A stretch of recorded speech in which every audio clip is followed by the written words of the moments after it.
All right, so the entire content of trigonometry comes out from working on the unit circle.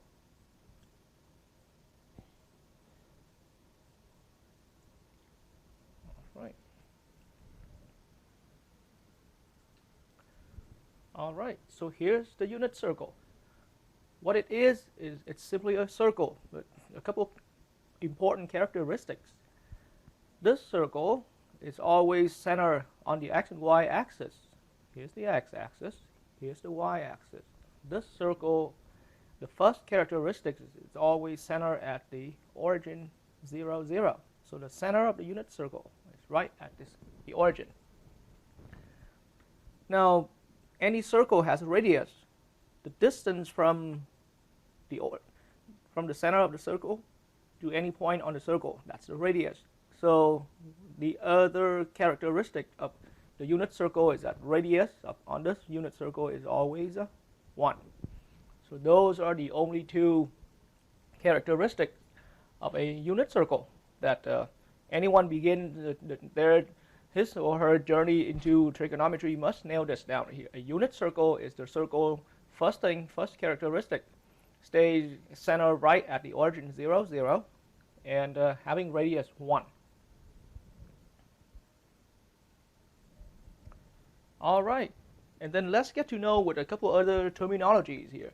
So in the end, a circle is a graph, is a path, a trace of point. So on this unit circle right here, and of course, for the rest of the quarter in trigonometry, anytime we're looking at a circle, big percent of time, a big majority of percent of time, it is a unit circle. And so here, needless to mention, this circle of ours here is a unit circle. And so any point on the unit circle is called a terminal point.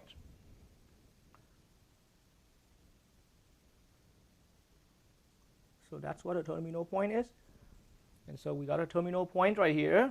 We have a terminal point right here. We have a lot of terminal points all around the circle.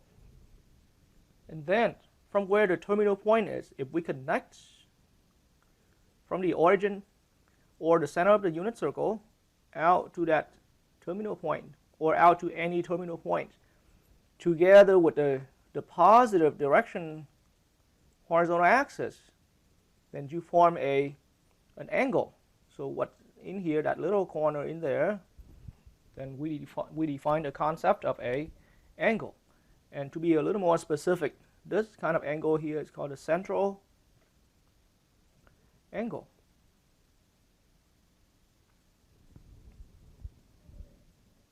All right, and so now let's have a look into a unit circle I have prepared on my computer screen up here. And if you can see now in the terminologies we have already learned that we have a lot of we have a lot of terminal points here along the unit circle.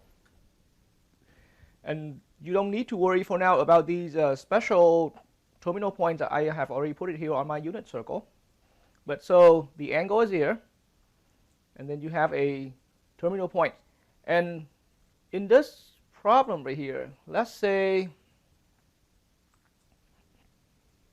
I am going to have so observe my motion, the movement of my terminal points here.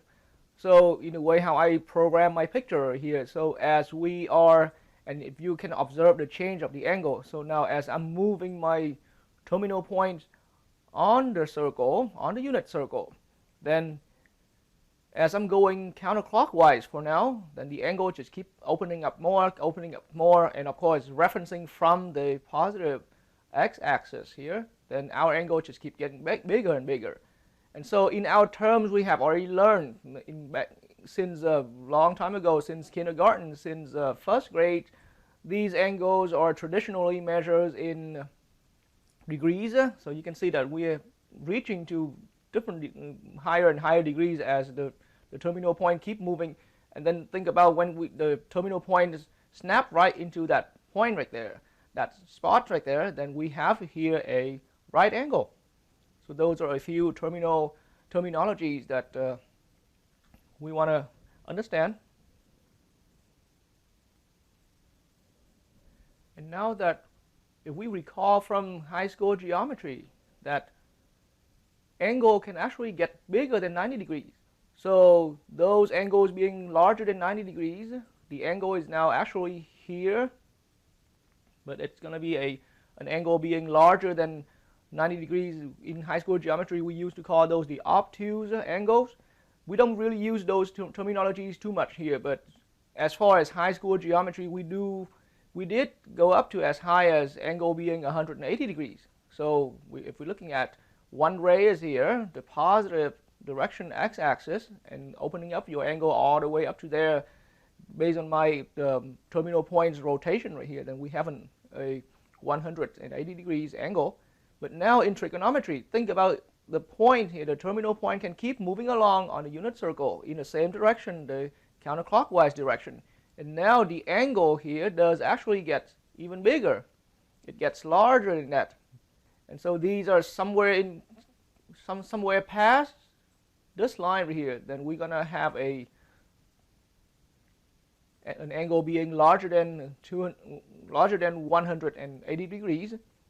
And then we going right about here, we have an angle being, if we go from the once again back from that starting point right here, being the positive x-axis direction, we're going counterclockwise along the unit circle, and when we hit to that point right here, that terminal point right here, then we have made an angle of rotation of 270 degrees. And then as we continue along, eventually we're going to make a complete cycle, and when we hit to that, it's a full complete cycle or a 360 degrees rotation.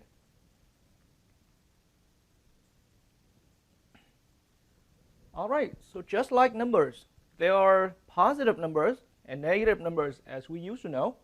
Then in the world of angles, there are positive and negative angles as well.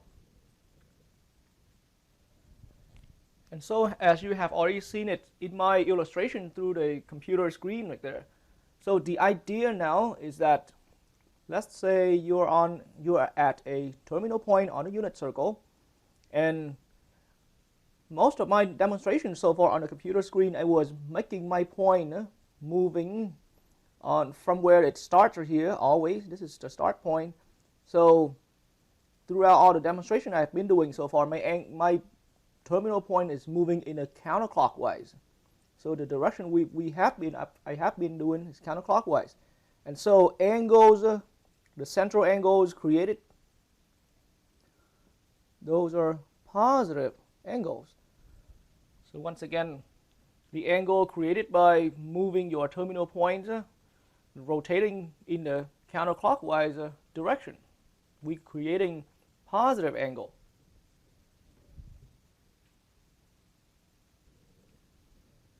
But then, a rotation in its purest sense doesn't have to be always counterclockwise.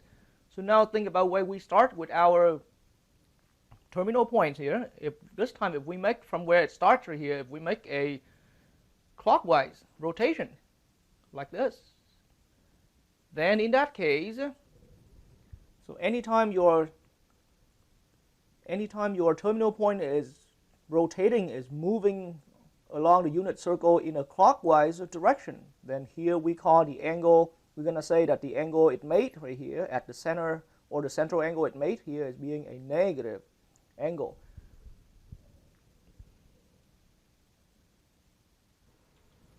All right, and then a few other terminologies to be considered. So as we have learned that, so here we have a terminal point on a unit circle, and then this side of the angle here, I've been calling that it's the positive direction x-axis, and then the other side of the angle, the central angle, and this side here is just that line, that little segment connecting from the center of the circle out to the terminal point. But now let's give these sides a name right here. So we already learned that the name of the angle right in here is called the central angle, as a reminder. And so this permanent side here always align with the x-axis in the positive direction, we refer to that side here as the initial side. And then this side that's being created as a segment connecting from the center of the circle at the origin out to the terminal point on the circle. This side here is called the terminal side.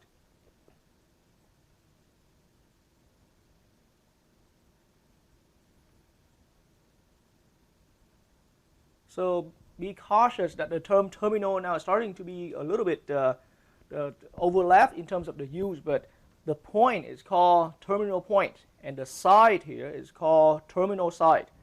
And so if you now start making some connection with what we have seen through the demonstration about the rotating angle, then this initial side, the reason we call it initial side because it stays permanently fixed here. But the terminal side, as your angle keep rotating around the circle, as your terminal point keep rotating around the circle, then the terminal side here move to different value, opening up more angles and more angles. The terminal side, even when it's moving in the negative directions, then your terminal side is the one that's keep opening up in the negative direction. So that's how we call that. Here's the terminal side, and here's the initial side, and your central angle is in here. Once again, right here, this little open up area is called the central angle. And then a little further, but traditionally we use the lowercase Greek letter theta to represent as a symbol for central angle. Some textbooks use alpha, some textbooks use beta, but these are all the different symbols, different ways, but most commonly we use theta here. And I am myself is more comfortable with using theta to represent the angle, the central angle.